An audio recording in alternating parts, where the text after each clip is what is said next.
AP municipal శాఖ మంత్రి నారాయణ కీలక వ్యాఖ్యలు చేశారు. 4 ఏళ్లలో రాజధాని అమరావతి నిర్మాణం పూర్తి చేస్తామన్నారు. డిసెంబర్ 1వ తేదీ నుంచి అమరావతి నిర్మాణ పనులు ప్రారంభిస్తామని చెప్పారు. అమరావతి నిర్మాణానికి 60,000 కోట్లు ఖర్చు అవుతుందని నారాయణ చెప్పారు. అమరావతితో పాటు ఏకకాలంలో 26 జిల్లాలను అభివృద్ధి చేస్తామన్నారు. క్రెడాయ్ సౌత్ కాన్ కార్యక్రమంలో పాల్గొన్న నారాయణ లేఅవుట్లు, భవన నిర్మాణాలకు అనుమతులను సరళతరం చేస్తామని తెలిపారు.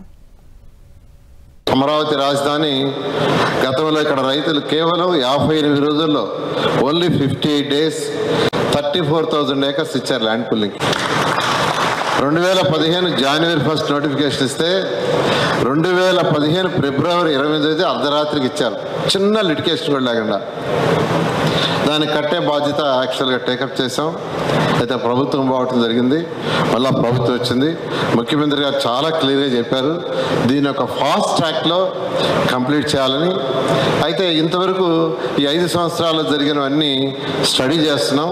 ఇవన్నీ కూడా మరొక 3 నెలలు పడుతుంది.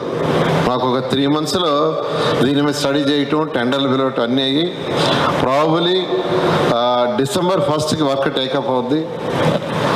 టేకప్ చేసి టార్గెట్లు పెట్టుకుంటాం. ఆ టార్గెట్ ప్రకారం 60,000 కోట్ల రూపాయలు ముఖ్యమంత్రి గారు ఒకటే చెప్పారు. ఆ ప్రాజెక్ట్ కాస్ట్ సుమారుగా 60,000 crores అవుతుందని, దాన్ని 4 years లోపల కంప్లీట్ చేయమని యాక్చువల్గా నాకు ఆదేశించారు. ప్రపంచంలో, భారతదేశంలో ప్రపంచంలో ఖచ్చితంగా ఈ యొక్క సిటీ నెంబర్ 1 సిటీగా చేస్తామని మీ అందరూ